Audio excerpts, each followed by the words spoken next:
Have you ever chased happiness, only to feel more empty the closer you get? Have you planned vacations, relationships, careers, thinking they bring you joy only to feel underwhelmed when they arrive? Why is it that the harder we try to be happy, the more elusive it becomes? Welcome back to the channel where we dive deep into the invisible patterns of the mind.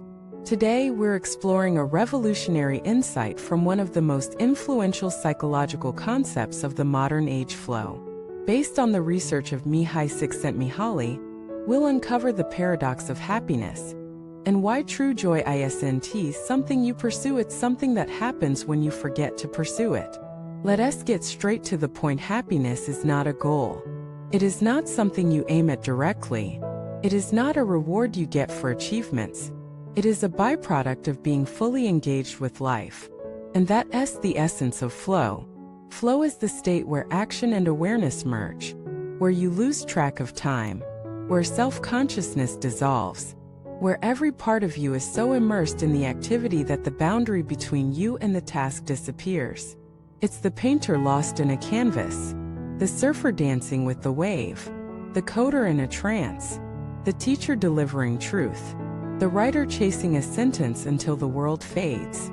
In flow, there is no chasing. There is no effort. There is no judgment. There is only presence, and that presence births joy. The mistake we make is assuming that happiness comes from getting what we want. But every time we get what we want, the satisfaction is temporary. We adapt. We move the goalpost. We get bored. We need more. This is called the hedonic treadmill. And it keeps us running in circles, forever trying to fix an internal state with external upgrades. But flow bypasses that cycle. Because in flow, you're not thinking about happiness. You're not comparing. You're not desiring. You're simply being.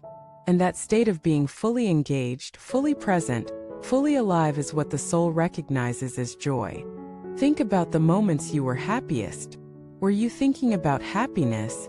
Or were you so absorbed in what you were doing that you forgot to ask? Exactly.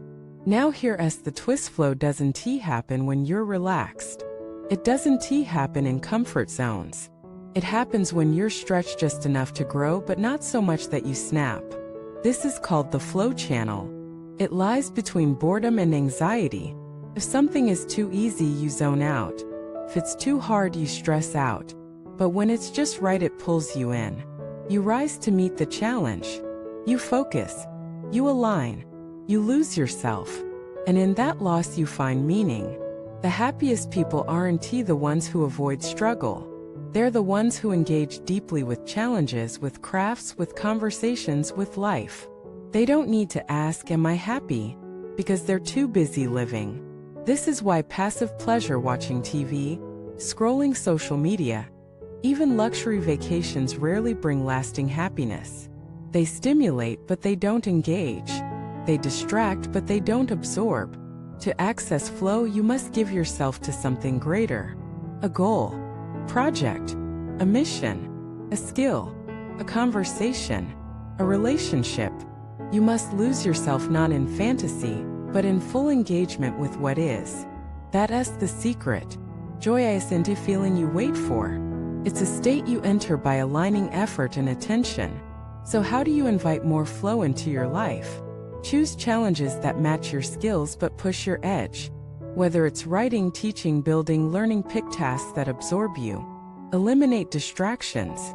Flow requires concentration. Turn off your phone. Block time. Create space. Set clear goals. Flow thrives when you know what you're doing and why. Even small goals help anchor your focus. Seek feedback. Immediate feedback keeps you connected. It lets you adjust in real time, deepening engagement. Stretch regularly. Don't wait for inspiration. Schedule practice. Train your brain to focus longer. Flow is built through habit. And here's the most important piece: flow reconnects you with your true self, not the ego, but the essence. The part of you that transcends time, fear, and doubt. The ego asks, "What do I get from this?" The soul asks, "How can I disappear into this?" That's why flow is spiritual. Not because it's religious, but because it takes you beyond the self. And in that beyondness you taste freedom. You see, the more you chase happiness, the more you reinforce the idea that you lack it. But when you focus fully on something meaningful, happiness sneaks in through the back door.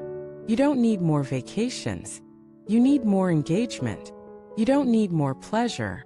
You need more presence. You don't need more consumption. You need more creation. So next time you feel restless, empty, lost, don't escape. Don't numb. Don't scroll. Create something. Solve something. Learn something. Help someone. And notice what happens when you forget yourself. In the comments, tell us, when was the last time you experienced flow? What activity absorbs you so deeply that time disappears? Let us help each other rediscover the joy of being fully alive. If this message awakens something in you, subscribe, like, and share it with someone who needs to stop chasing happiness and start living it. You don't need to find happiness.